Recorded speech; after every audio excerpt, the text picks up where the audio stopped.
40 दिन बाद वो काली रात शुरू हुई जिसके साए में वो 8 साल तक जीते रहे।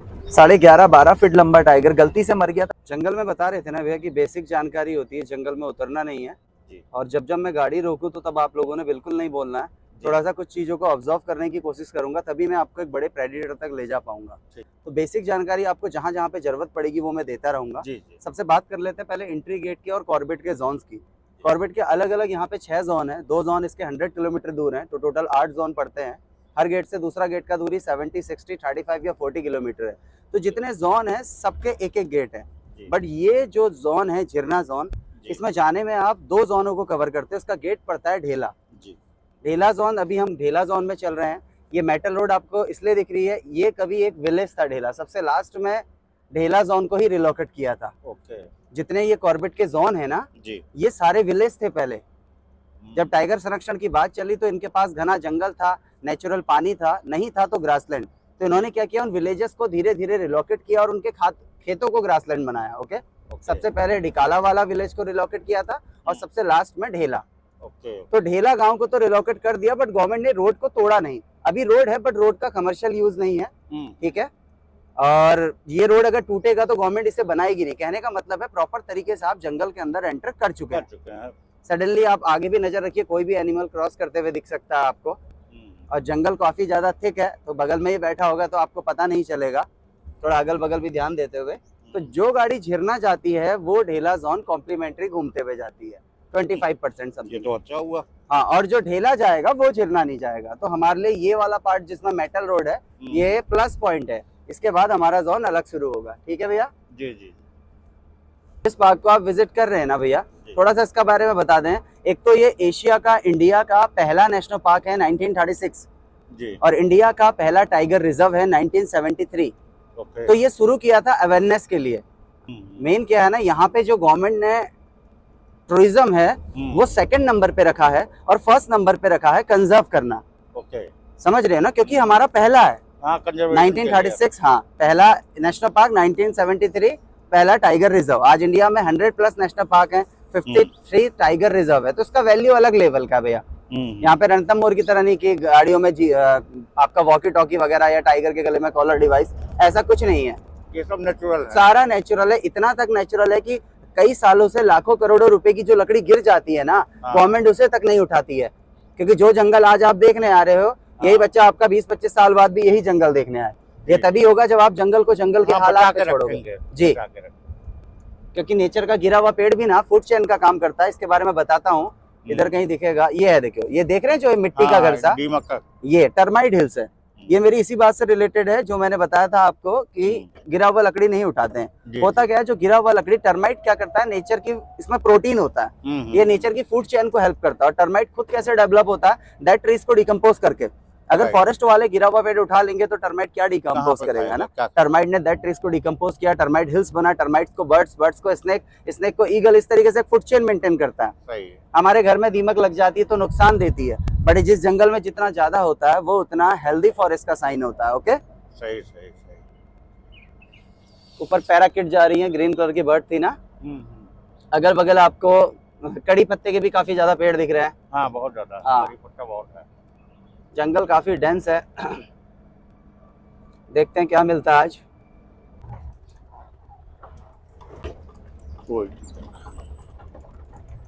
तो जिस भी हिरन के एंटीलर होंगे सींग, वो मेल है। और इसके भी एंटीलर हर साल गिरते हैं, हर साल नए आते हैं। इसके एंटीलर देख रहे हो, इसमें वेलवेट चढ़ा हुआ है, देखिए। तो ये ब्लड सर्कुलन के बाद उसे निकाल देता है और हर साल गिरेंगे, हर साल नए आएंगे। और इनके इतने सींग गिरते हैं तो वो कहाँ जाते हैं, इनके जो एंटीलर गिरते हैं ये फूड होते हैं पॉर्क्यूपाइन के। जो शेई होती है ना, उसे कैल्शियम चाहिए होता है तो इसको अपने फूड में लेती है। देखो ना कुदरत का करिश्मा, देखो, अगर टाइगर को इसका फूड बनाया है इसको, तो इसे भी भगवान ने गॉड गिफ्ट दिया, इसे प्रजनन क्षमता ज्यादा दी है। और एनिमल साल में 1 बार बच्चा देगा, ये 2 बार बच्चा देगा। अच्छा, जिससे माँ को बच्चे की कमी ना हो, टाइगर का फूड बना रहे। ये पानी के लिए मूव कर रहे हैं अभी, या पानी पी के आ रहे हैं, नीचे भी वाटर बॉडी है। ऐसे डियर हमें काफी दिखेंगे। लोग बोलते हैं युवराज भाई डियर ही दिख रहे हैं, बट इन्हीं डियरों की वजह से हम खुली गाड़ी में घूम पा रहे हैं। सही है। ये मेल है, ये भी। तो यहाँ के टाइगर को नरभक्षी जब हो जाता है तो उसे ट्रैंकुलाइज करना, उसे रेस्क्यू करने में प्रॉब्लम होता है। क्योंकि इसका एग्जैक्ट लोकेशन नहीं पता है। तो 250 जो टाइगर है ये एग्जैक्ट नहीं है, अप्रॉक्स है, क्योंकि हर जगह कैमरे नहीं लगे हैं और जो है टाइगर जो कप्स होता है उनका भी काउंट नहीं होता, इसलिए इससे ज्यादा ही टाइगर है यहाँ पे। जिम कार्पेट के टाइगर चार्ज ज्यादा करते हैं क्या? हाँ, चार्ज ऐसा नहीं करता, बहुत रेयर कंडीशन हो जाती है कि उसका और आपका सडनली वाला मामला हो गया तब वो गाड़ी पे मॉक चार्ज कर देगा। अच्छा। मॉक चार्ज में वही जो आप बोल रहे हो चार्ज करना, वही सेम ही होता है। गाड़ी के करीब आ जाएगा एकदम गुर्राते हुए। जंगल काफी थिक है, लोग हमसे फोन करके पूछते हैं कि युवराज भाई क्या सही समय रहता है आने का। हम बोलते हैं आप देखना क्या चाहते हो, अगर आपको भाई जंगल खूबसूरत देखना है तो जो है आप बरसात में आओ, सबसे बढ़िया। हाँ, बरसात में आपको हर जगह हरियाली मिलेगी। और बोलते हैं बरसात में जंगल अपना श्रृंगार करता है, पर बरसात में टाइगर साइटिंग बहुत कम हो जाती है। जब उसे अपने बेडरूम के पास पानी मिल रहा है, मिल जाएगा तो बाहर क्यों निकलेगा। अब आ जाते हैं हम बरसात के बाद आपका जाड़ों में, विंटर में। इस टाइम में साइटिंग बढ़ जाती है। और क्यों? क्योंकि बताए थे अक्टूबर लास्ट वीक, फरवरी फर्स्ट वीक मेटिंग सीजन का टाइम है। तो और इस टाइम पे टाइगर की आप ग्राउलिंग सुन सकते हो। तो उस समय टाइगर जब मूवमेंट करेगा, जंगल तो बहुत घना है, पर जब खुले में आएगा तब आपको दिखाई देगा। ग्राउलिंग सुन सकते हो टाइगर की, आऊं आऊं, इस तरीके से। फिर उसके बाद आ जाओ समर में। समर में विजिबिलिटी क्यों बढ़ जाती है? क्योंकि फरवरी मंथ के बाद पतझड़ शुरू हो जाता है। मई जून आने में जंगल ड्राई हो जाएगा। पहला टाइगर साइटिंग बढ़ने का कारण कि आजकल आप दूर दूर तक नहीं देख पा रहे, उस टाइम पे आप दूर दूर तक देखते हो। और दूसरा पानी, हमारी जो नदियां हैं ये सारी सीजनेबल हैं, है ना। इसमें बरसात के बाद जो जाड़ों में पानी रहता है वो रहता है स्प्रिंग वाटर, जो जमीन से निकलता है। तो गर्मियां पड़ने तक जब बहुत ज्यादा गर्मी पड़ती है वो स्प्रिंग वाटर सूखने लगता है। तो टाइगर की मजबूरी है पानी के लिए आना मैन मेड वाटर बॉडियों के पास। और वो मैन मेड वाटर बॉडी अक्सर हमारे सफारी ट्रैक के आजू बाजू में होते हैं, जिससे क्लाइंट को एनिमल और एनिमल को पानी मिल जाए। ये भी एक बेनिफिट है। यहाँ पे मैन मेड वाटर बॉडियां दिखाएंगे, इसमें गवर्नमेंट कैंटरों से लाके पानी डालती है। नदी में तो किसी पानी नहीं होगा। इधर भी डियर का झुंड है, सब शेड में है, देखो छाया में है ना। नदी में अभी पानी नहीं मिलेगा, बट अभी बीच में जो बारिश पड़ी थी उसमें आ गया था पानी। ये ओपन एरिया आ गया, मैंने बताया था ना 7 किलोमीटर हमारा जो है एक सिंगल ट्रैक रहेगा। ऐसी सीजनेबल नदियां, रिवर हमें काफी ज्यादा मिलती रहेंगी। अभी ग्रासलैंड वाले एरिया पे 2 रोड कटेंगी और हम चूज करेंगे अभी इस रोड को, क्योंकि इस रोड पे वाटर बॉडियां काफी ज्यादा है, तो पानी के पास थोड़ा मूवमेंट के चांसेस ज्यादा होते हैं, तो उधर देखेंगे। ये सारा ग्रासलैंड वाला एरिया आ गया। और जितने पेड़ देख रहे हैं आपको बेर के पेड़ हैं, सबरी के पेड़, बेर समझते हैं? अच्छा, ये छोटे वाले? हाँ, ये भी वही है, बेर का पेड़ ना। हाँ। तो यहाँ पे फ्रूट में बेर है, जामुन है, वुड एप्पल है, आंवला है, तेंदू है, ये सब एनिमल्स के लिए है। ओके, जंगल का पहले पूरा राउंड लेंगे, कुछ मूवमेंट मिलेगा, फिर राउंड लेंगे, फिर उसके बाद हम चलेंगे कैंपस में, जहाँ पे 10 to 15 मिनट का ब्रेक लिया जाएगा और उसके बाद जर्नी शुरू की जाएगी। और इवनिंग सफारी में जो लास्ट का टाइम होता है, इवनिंग सफारी में लेट इवनिंग और मॉर्निंग सफारी अर्ली मॉर्निंग, है ना, क्योंकि टाइगर नॉक्टर्नल एनिमल है, वो रात को मूवमेंट कर रहा है। रात को तो हम जंगल में आ नहीं सकते, तो सुबह की सफारी में या तो सुबह सुबह पकड़ेंगे और शाम की सफारी में लेट इवनिंग, देर तक। सुबह की सफारी में तो जहाँ धूप निकली तहाँ गायब। हाँ, तो है सनलाइट जैसे जैसे बढ़ता जाता है, एनिमल शेड में जाते रहते हैं ना। लेकिन धूप निकलने के बाद लेपर्ड की साइटिंग बढ़ जाती है। हाँ, पर इन एरियो में लेपर्ड की साइटिंग आपको कम मिलेगी, क्योंकि ये टाइगर टेरिटरी है। अच्छा। और टाइगर अपनी टेरिटरी में किसी दूसरे प्रेडिटर को पसंद नहीं करता जो उसके फूड को डिस्टर्ब करे, तो टाइगर मार देता है लेपर्ड को। ओके, लेपर्ड का बचने का एक ही प्लस पॉइंट है, बस वो जो पेड़ पे चढ़ जाता है, बस। नहीं तो उसके टाइगर लेपर्ड के सामने टाइगर काफी हैवी है। कहाँ टाइगर 250-250 केजी और कहाँ लेपर्ड 100 केजी प्लस। तो ऐसे पानी के तालाब है, दिख रहे हैं? ऐसे पानी पीने के लिए गवर्नमेंट ने जो है एनिमल्स के लिए आगे बढ़ते रहेंगे, ऐसे दोबारा आते रहेंगे इन एरियो पे। ऊपर आपको वल्चर्स दिख रहे हैं। क्या वल्चर्स यहाँ भी है? हाँ, वल्चर यहाँ भी है। देख रहे हैं कितने सारे वल्चर्स हैं। ये भी नेचर का अहम पार्ट है। अरे बहुत जरूरी। टर्माइट दैट ट्रीज को डिकम्पोज करता है, वैसे ही है मरे हुए जानवरों को। बिल्कुल। हाँ, करी के पौधे ज्यादा है, कड़ी पत्ता बहुत है मैडम यहाँ पे, और ये बहुत हार्ड है, इसका खुशबू बता। स्मेल इसमें आपको दूंगा, स्मेल देखना कितनी जबरदस्त आ रही होगी इसमें से। नेचुरल होगा ना एकदम। हाँ, ऑर्गेनिक है ना। पार्क धीरे धीरे बढ़ा है, लोग अदर स्टेट से आते हैं, उनके माइंड में रहता है हम उत्तराखंड जा रहे हैं, उत्तराखंड में इतना ही फॉरेस्ट है जितना जिम कॉर्बेट है। ये गलत है। उत्तराखंड का 65% एरिया फॉरेस्ट है, और जो जिम कॉर्बेट का एरिया है वो जंगल के बीच में एक ऐसा जंगल है जिसके अंदर के नियम अलग है। ठीक है, क्योंकि गवर्नमेंट कभी भी नेशनल पार्क को कवर्ड नहीं करती है, क्योंकि इसमें से कई एनिमल्स ऐसे हैं जो माइग्रेट करते हैं, जिनमें आता है एलिफेंट। एलिफेंट एक माइग्रेट करने वाला जानवर है जो 24 घंटे में से 16-17 घंटे चलता है। क्यों चलता है? क्योंकि उसका डाइजेस्ट सिस्टम खराब होता है। देखो कुदरत ने उसे भी इतना बड़ा शरीर दिया है ना, तो उसको भी उसका काम सौंपा है। कुदरत ने हाथी को बनाया है जंगल का माली। एलिफेंट जब 24 घंटे में से 16-17 घंटे चलता है तो पेड़ों को तोड़ता है, रास्ते बनाता है, ओके। और एलिफेंट जितना खाता है ना, उसका सिर्फ 35 से 40% उसकी बॉडी में लगता है। 65% जो गोबर में वेस्ट जाता है, उसमें जो शीट आते हैं, उससे नया जंगल उगता है। स्प्रेड का काम हाँ, करता तो है। हमारे यहाँ का हाथी यूपी से होते हुए, कालागढ़ कोटद्वार होते हुए, जिम कॉर्बेट होते हुए, नेपाल के चितवन नेशनल पार्क तक माइग्रेट करता है। तो इतना दूर चलता है, इसीलिए नेशनल पार्क को कभी कवर्ड नहीं किया जाता है, ओके। जहाँ जहाँ पे रिहायशी एरिया होंगे, थोड़ा बहुत वहाँ पे गवर्नमेंट सोलर पैनल वगैरह दे देती है। ऐसे जंगल में जब फॉरेस्ट वाले ऑन फुट पेट्रोलिंग करते हैं तो उनके लिए ऐसे वो बने हुए हैं, वॉच टावर। और ये जंगल पूरा थर्मल कैमरों से भरा हुआ है। अच्छा, गवर्नमेंट बहुत सिक्योरिटी रखती है, परिंदा भी उनकी इजाजत के बिना पर नहीं मार सकता, क्योंकि ये जो 2 जोन है ये हमारे यूपी बॉर्डर से लगे हुए हैं। पानी के पास एक टाइगर उतरा है शायद, मुझे दिख रहा है, ये नंगे पैर जैसा चला है ना, तो ये स्लॉथ बियर के पैर के निशान है। और ये हाई बैंक एरिया है, यहाँ पे जो है साइटिंग के थोड़े से चांस ज्यादा हो जाते हैं समर में। उधर कई सारी डियर्स और लंगूर पानी पी रहे हैं, देख सकते हैं। दिख रहा है नीचे? देख रहा है नीचे। तो पानी ही, वो सांबर डियर खड़ा है नीचे, देखो पानी के पास। इस पर जरा भालू वालू निकल जाए। लंगूर भी पानी पी रहे हैं।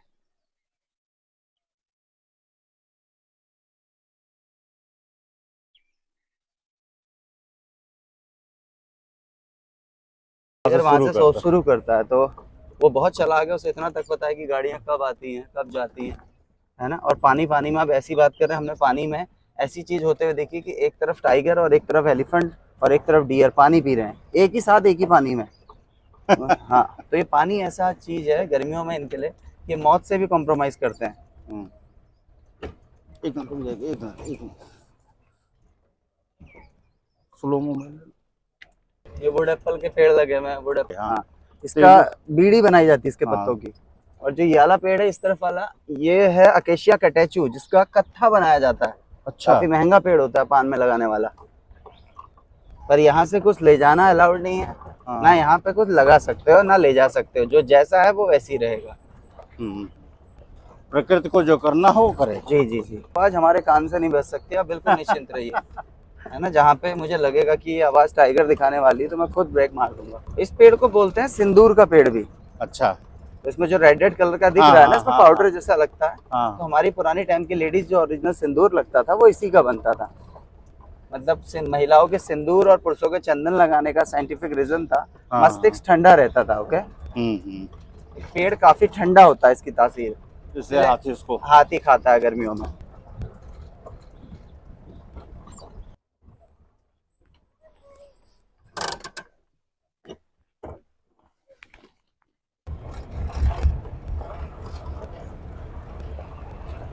कहाँ पे?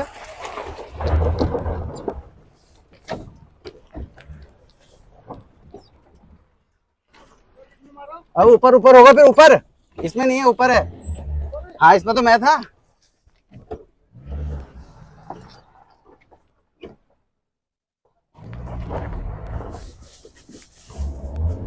वो ऊपर है शायद, इसमें तो मैं खड़ा था।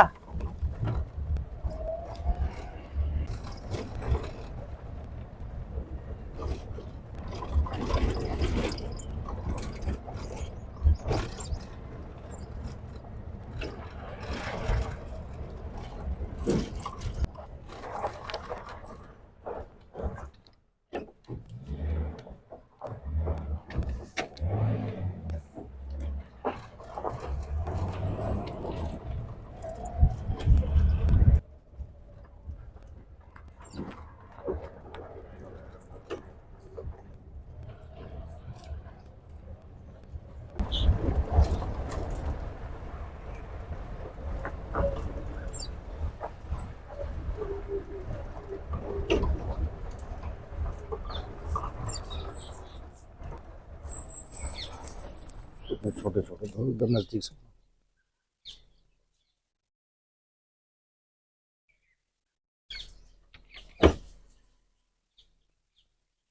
आती है। अच्छा, हाँ, इसलिए वहाँ गर्मी पड़ती तो यहाँ पे आ जाती है। इसका नाम है ग्रीन बी ईटर। ओके, और खूबसूरत लग रही है। बहुत खूबसूरत बर्ड है।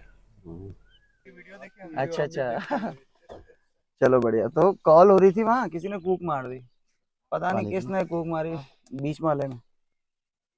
हाँ। वो बता रहे हैं पंजे लगे हैं बीला बैंड से ऊपर को जाने के। खाली बोतल का ग्रुप चलता है तो वो बच्चा माँ के पैर के नीचे चलेगा, तो टाइगर उसे बड़े दिमाग से मारेगा। क्या करेगा, जब बच्चा माँ के पैर के नीचे चलेगा तो टाइगर हल्का सा भी कुछ अपना ग्राउलिंग करके या कुछ करके थोड़ा बहुत करके माँ को इधर उधर करेगा और मौका देख के बच्चे के बैक साइड पे एक जोरदार पंजा दे देगा।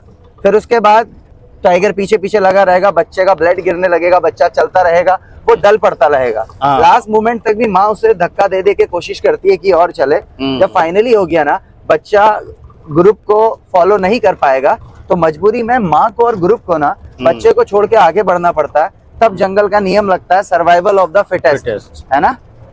तो जैसे ही माँ ने और ग्रुप ने बच्चे को छोड़ा, टाइगर ने पीछे से आके लपक लिया और टाइगर का बहुत एक लंबे दम का शिकार हो गया। टाइगर जंगल में ये नहीं जंगल में आया तो ऐसे किसी को उठा के ले जाएगा। टाइगर जंगल में 10 to 15 बार अपने शिकार की कोशिश करता है, तब जाके उसे कहीं 16 या 17 बार में जो है शिकार मिलेगा। यानी कि वो आया उठा के किलिंग रेशियो बहुत खराब है। बहुत खराब है। पानी के बगैर नहीं रह सकता, खाने के बगैर 10 दिन तक रह लेगा, बट पानी के बगैर नहीं रह सकता। हमारे यहाँ पे टाइगर काफी बढ़ रहे हैं और टाइगर टेरिटरी फाइट में बहुत ज्यादा मरते हैं। अभी जो जंगल में टाइगर का जो एज होता है वो होता है आपका 12-13 साल, ज्यादा 10 से 12 या 13 साल। और जू में इन्हें फ्रूट प्रोवाइड कराया जाता है तो वहां पे इनका थोड़ा सा ज्यादा लंबे समय तक जीते हैं। अभी मैं आपको टाइगर की क्लो मार्किंग दिखाता हूँ, टाइगर कैसे क्लो मार्क करता है। एक जगह पेड़ पे उसने अपनी मार्किंग दिखाई भी है।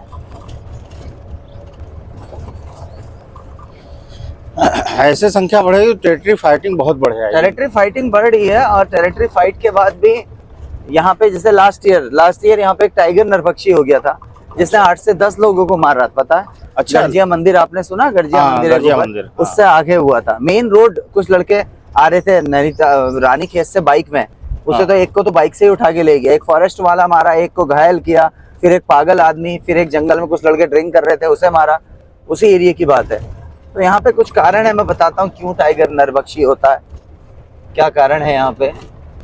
वो पेड़ दिख रहा है सामने छोटा वाला, देखो, पतला वाला पेड़ दिख रहा है, उसमें टाइगर ने स्क्रैच किए हुए हैं, देखो ना। दोनों तरफ से, मैं दूसरी तरफ से, ऊंचा है, काफी ऊंचा है। मैं दिखाता हूँ आपको, इससे भी ऊंचा ऊंचा मिलेगा आपको। और इस तरफ से देखो, ये दोनों तरफ से रगड़ा है ना। बाप रे बाप। तो ऐसे करता है टाइगर क्लो मार्किंग। ओके, अपना एरिया मार्क करता है। दरअसल मैं यहाँ पे टाइगर के वैसे नरभक्षी होने का कारण क्या रहता है, जब इसके शरीर के अंग खराब हो जाए या वो बूढ़ा हो जाए, अपने शिकार को कवर ना कर पा रहा हो। अब बताता हूँ, मैंने आपको बताया कि एक मेल की टेरिटरी में 2 फीमेल रहती हैं जी। और एक फीमेल को मैक्सिमम 3 बच्चा होता है जी। जैसे माँ ने 3 बच्चों को जन्म दिया जिसमें से 2 फीमेल हैं और एक मेल है जी। मेल जो है 2.5 से 3 साल बाद माँ को छोड़ देगा और अपनी टेरिटरी बनाएगा। हो सकता है वो अपने ही फादर से भिड़ जाए, ठीक है। और जो फीमेल होगी वो माँ को भी टेरिटरी से बाहर निकाल सकती है। अच्छा, तो जब इनकी टेरिटरी फाइट होती है, टेरिटरी फाइट में जो हार जाता है उसे टेरिटरी छोड़नी पड़ेगी और दूसरे की बाहर आएगा तो दूसरे की टेरिटरी में वो टाइगर उसे भगा देगा। तो जो घायल टाइगर होता है वो आ जाता है बफर जोन में, इजी पेड़ ढूंढने भी, क्योंकि उसे वहां पे घरेलू मवेशी, कैटल वगैरह, गाय भैंस वगैरह इजिली मिल जाते हैं। हमारे यहाँ पे क्या है, मैंने बताया ना, जितने जोन्स हैं ये सारे गाँव थे पहले। तो 1972 फॉरेस्ट एक्ट के तहत उन विलेजर्स लेडी को जो कभी जंगल के अंदर रहते थे, जिन्हें बाहर शिफ्ट कर दिया, रिलोकेट कर दिया, उन्हें बफर जोन में लकड़ी काटना, घास ले जाना अलाउड है। तो गांव की लेडीज जब जंगल में घास काटने आती है और घास काटने के लिए जब वो झुकती है ना, तो उसका शेप बनता है एनिमल की तरह। तो टाइगर मैंने बताया ना नॉक्टर्नल है, तो डे में कई दफे वो उसे एनिमल समझ के झपट जाता है। और तो कई दफे हमारे यहाँ पे नरभक्षी होने का या जानवरों का और इंसानों के संघर्ष होने का एक कारण ये भी कि हमारे बफर जोन में लोकल विलेजेस लेडियां जाती हैं हरी पत्ता और लकड़ी लेने के लिए। हाँ जनाब, टाइगर ने घायल कर दिया। यार टाइगर घायल क्यों करेगा, तो ये कंडीशन है। वो कई दफे लेडीज पे जो झपटता नहीं रहता, इंसान है, कंफ्यूजन हो जाता है। इंसान है तो उसे छोड़ देता है, और कई दफे इंसान कमजोर होता है, वो मर भी जाता है। फिर जब अगर वो घायल टाइगर से इंसान मर जाए तो उसे लगता है ये तो इजी पेयर था यार, तो आसान शिकार था, मैं खाली डरता था इंसानों से, है ना। तो तो बहुत सारी कंडीशंस हैं यहाँ पे। हाँ, कभी सुना आपने टाइगर ने आबादी में आके मारा? नहीं। कभी नहीं सुना होगा। नहीं। अभी टाइगर मैनीटर हो जाए तो फॉरेस्ट वाले उसे रेस्क्यू करने का चैलेंज एक्सेप्ट करते हैं, बट अगर लेपर्ड मैनीटर हो जाए, सबसे दरिंदा होता है लेपर्ड। लेपर्ड इतना खतरनाक होता है कि वो मल्टी टैलेंटेड है, उसका कोई मॉरल नहीं, उसका कोई घर नहीं है। लेपर्ड आपका स्कूलों की शहर की बिल्डिंगों में छुप जाएगा, लेपर्ड इधर गांव में आ जाएगा, लेपर्ड पहाड़ पे चढ़ जाएगा। मैं 1920 वाले लेपर्ड की बात बताता हूँ जिसने 5 जून 1918 से लेके 2 मई 1926 तक जी उत्तराखंड का एक जगह पड़ता है रुद्रप्रयाग। कभी बद्रीनाथ केदारनाथ जाओगे गए तो आप रुद्रप्रयाग जाना। जी। रुद्रप्रयाग में उस लेपर्ड का शिकार किया था ना, जिसने पहला शिकार था उसका 5 जून 1918 और लास्ट मारा था उसने 2 मई 1926। इतना भयंकर लेपर्ड था कि उसका खौफ इतना ज्यादा जबरदस्त था कि उसके डर से लोग रात को छोड़ो दिन में कमरों से बाहर नहीं निकलते थे। अरे वो एकमात्र ऐसा लेपर्ड था जिसके चक्कर में उस जमाने में 4000 शिकारी लगाए गए थे, 2500 पिंजरे, ध्यान से सुनना, 2500 पिंजरे लगाए गए थे और मरी हुई लाशों में ना जहर डाला जाता था। वो बॉडी के उन पार्ट को खाता ही नहीं था जिसमें जहर होता था। वो इतना शार्प लेपर्ड था। वो एकमात्र ऐसा लेपर्ड था जिसके चक्कर में हिंदुस्तान का नाम आजादी से पहले विदेशों के अखबारों में छा गया था कि हिंदुस्तान में एक लेपर्ड ऐसा मैनीटर हुआ है, जिसे जिम कॉर्बेट ने 1926 में मारा। आज भी आप रुद्रप्रयाग जाओगे ना, तो रुद्रप्रयाग, बद्रीनाथ, केदारनाथ जाओगे, रुद्रप्रयाग जाना। रुद्रप्रयाग में वो वॉच टावर आज भी वहीं पे है जहां से जिम कॉर्बेट ने उस लेपर्ड का शिकार किया था। उस वॉच टावर के नीचे जिम कॉर्बेट का म्यूजियम बना दिया है और 25 जुलाई को जिम कॉर्बेट के बर्थडे को एक बड़े फेस्टिवल, अपने लोकल फेस्टिवल से ज्यादा उसके बर्थडे को मनाते हैं। उसे भगवान की तरह लोग पूजते हैं। भाई उसने उतना नरभक्षी मारा थे ना, तो आज भी टाइगर लेपर्ड मैनीटर होते हैं, पहले भी होते थे। उस समय क्या हुआ था ये टाइगर लेपर्ड इतना ज्यादा नरभक्षी हो गया? आपने सुना होगा 1916 या 1917 में हमारे इंडिया के कई एरियो में एक बीमारी फैली थी जिसे बोलते थे कॉलरा। जी जी। कॉलरा में क्या करते थे, बॉडियों को जलाते नहीं थे, ऐसी कोविड जैसी बीमारी थी, छुआछूत वाली। हाँ, बहुत बड़ी लोग, आई थी जी, लोग इतने मरने लगे, लोगों ने बॉडियां नदी में फेंकना शुरू कर दिया। तो जिम कॉर्बेट ने कहीं अपनी बुक में लिखा है, कहीं इस लेपर्ड के मैनीटर होने का कारण ये तो नहीं था। तो जब बॉडियां नीचे आने लगी तो उस लेपर्ड ने उन बॉडियों को खाना शुरू किया। लोग मरते गए, बॉडियां आती रही, वो लेपर्ड खाता रहा। इस पूरी टाइमिंग में 1.5 से 2 साल का टाइम लगा।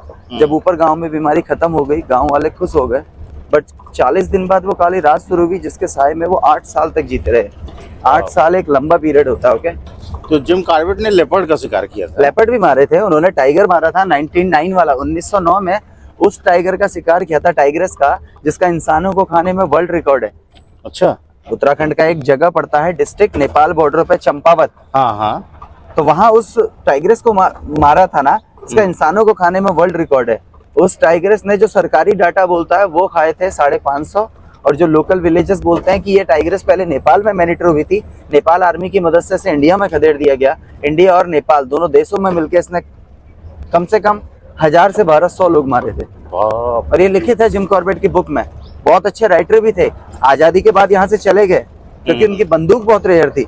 उन्होंने एक ही बंदूक से सारे शिकार किए थे। उस बंदूक को 1951 ऑक्सफोर्ड यूनिवर्सिटी लंदन में है ना, उसके म्यूजियम में रख दिया था। 1953 में जिम कॉर्बेट अपनी बहन के साथ पेड़ों पे, केनिया पे मचान बना के रहते थे। उनकी बहन का नाम था मैगी कॉर्बेट। तो ब्रिटेन की राजकुमारी जब केनिया दौरे में थी, एक राजकुमारी एक हंटर से इतनी प्रभावित हुई कि वहां मिलने आई और कुछ दिन रही भी। बहुत अच्छे राइटर थे। उनकी लिखी हुई बुक पढ़ोगे तो रोंगटे खड़े हो जाते हैं। उनकी वर्ल्ड फेमस बुक है the man-eater of Kumaon, man-eater of Champawat, man-eater of Rudraprayag, bachelor of Pawalgarh. Pawalgarh एक गांव का नाम है, आपने कभी नहीं सुना होगा। नहीं। जब आप जिम कॉर्बेट की बुक पढ़ोगे तब उस गांव का इतिहास पता चलेगा। वहां जिम कॉर्बेट ने अपनी लाइफ का सबसे बड़ा टाइगर मारा था। अच्छा। हाँ, 11.5-12 फीट लंबा टाइगर गलती से मर गया था, किसी और को मारना चाहते थे, वो मर गया, तो उस पर बुक लिखा bachelor of Pawalgarh. Trait of my India, jungle Lord जैसी फेमस बुक लिखी थी। 1956 में जिम कॉर्बेट केनिया में एक्सपायर हुए थे। तब उन्हें श्रद्धांजलि के तौर पे 1957 में इस नेशनल पार्क का नाम उनके नाम पे रखा था। 3 नाम चेंज हुए इसके। 1936 में रखा था हेली नेशनल पार्क। अच्छा। मैल्कन हेली एक हमारे यूपी प्रांत के ब्रिटिश गवर्नर थे, उनके नाम पे। आजादी के बाद 1947 के बाद इसका नाम रखा Ramganga national park. Ramganga Corbett से लगती एक नदी है जिसे कॉर्बेट की लाइफलाइन बोला जाता है। कभी डिकाला विजिट करोगे ना तो वहां मिलेगी आपको नदी, उसके नाम पे रखा था। ठीक, उसके 10 साल बाद 57 में इसका नाम फिर से चेंज किया, इसका नाम रखा जिम कॉर्बेट, जो मैंने आपको बताया। ये इंडिया में पैदा हुए थे जिम कॉर्बेट। अच्छा। पैदा यहीं हुए हाँ, 25 जुलाई 1875। फादर थे William Corbett, mother Mary John. लगभग 12-13 भाई बहन, 8वें नंबर के जिम कॉर्बेट। 10 से अच्छा। 15 साल की उम्र में जी एक लेपर्ड मार गिराया था। बचपन की शिक्षा उस टाइम में उस कॉलेज का नाम नहीं पता पड़ा, जिस कॉलेज का नाम बिरला विद्या मंदिर है। बाद में बिहार में रेलवे में जॉब करते थे। उन्हें बुलाया जाता था। हमारे उत्तराखंड के 2 पार्ट हैं, कुमाऊं और गढ़वाल, सुना होगा आपने। कुमाऊं गढ़वाल क्या है? 18वें दशक में कुमाऊं और गढ़वाल हमारे पहाड़ों के 2 राजा होते थे। इन 2 राजाओं की आपस में नहीं बनती थी, तो जिम कॉर्बेट को बुलाया जाता था कुमाऊं और गढ़वाल में जब कोई टाइगर नरभक्षी हो जाता था। तो जो बताए ना मैंने आपको, सब इस जगह बुलाए हैं जिम कॉर्बेट को मारने के लिए टाइगर को। मिट्टी है ना, थोड़ा सा वैसे मिट्टी दिख रहा था। सबसे ताजुब की बात हमको युवराज भाई यहाँ एक चीज देखी, इतनी संख्या होने के बाद टाइगर्स की कहीं से कोई कॉल नहीं। अभी क्या है ना, दिन का टाइम है यहाँ पे। अच्छा। तो जो 250 टाइगर कह रहा हूँ यहीं पे तो हो रही है। यहाँ पे तो ज्यादा अभी 12-13 टाइगर एक्टिव है, माँ और बच्चों के साथ। हाँ। बस मेल टाइगर तो दिखता भी नहीं है, मेल तो बहुत शाय होता है भैया जी। अच्छा, ये मैं आपको पूरे पार्क का बता रहा हूँ, 250। और पार्क भी तो इतना बड़ा है कि दिल्ली समा जाएंगे दो दिल्ली आ जाए ना, बहुत बड़ा जंगल है। मैं बता था सारी गाड़ियां यहाँ आ जाती हैं, इधर पे रुकते हैं, 2-4 मिनट का ब्रेक लेते हैं, क्योंकि हमने जंगल के 2-1 चक्कर अच्छे खासे मार दिए हैं। अब आप अंदर उतर सकते हैं। यहाँ पे 10 to 20 मिनट का आपका ब्रेक रहेगा। कुछ खाना है वो भी खा सकते हैं, ठीक है। फिर हम चलेंगे इस तरफ वाला फॉरेस्ट घूमने। अभी हमने बड़े एनिमल में जो है एलिफेंट को साइड किया है, आगे देखते हैं क्या क्या बनेगा भैया। बाकी देखो ना, लोग बोलते हैं जंगल में क्या दिखता है, वो कॉमन वाइल्ड लाइफ है, डियर वियर, ये यही दिखता है। बाकी हाथी का भी कोई एरिया नहीं है। अभी जैसे अभी दिखा है, क्या पता ना दिखे फिर चले जाए अंदर को।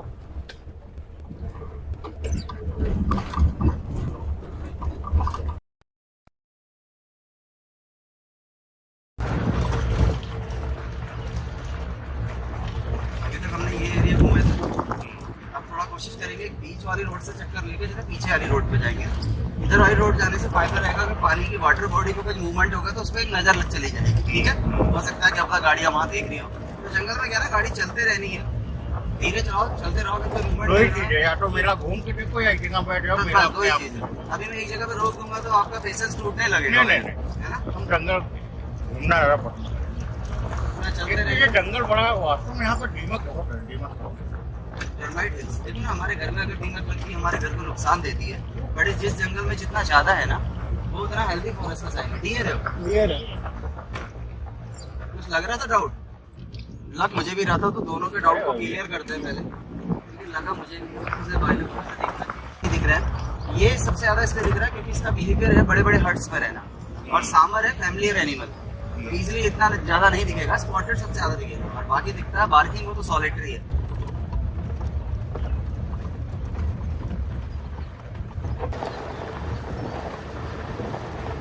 जो बीच वाला वाटरफॉल है वो टेरिटरी है उस फीमेल की, इसके 3 बच्चे काफी बड़े हो गए इसके भी, और यहाँ तक इसकी हमानगढ़ भी निकल जाती है।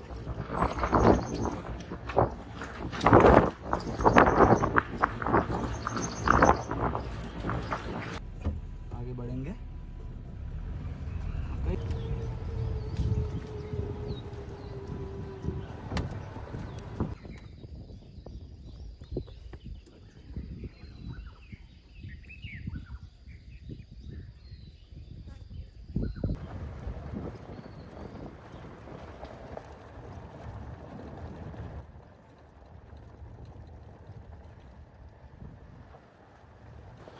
भाई हमारी जंगल सफारी अब लगभग ख़त्म हो गई, तो युवराज भाई के साथ जंगल देख के एकदम मन मंगल हो गया।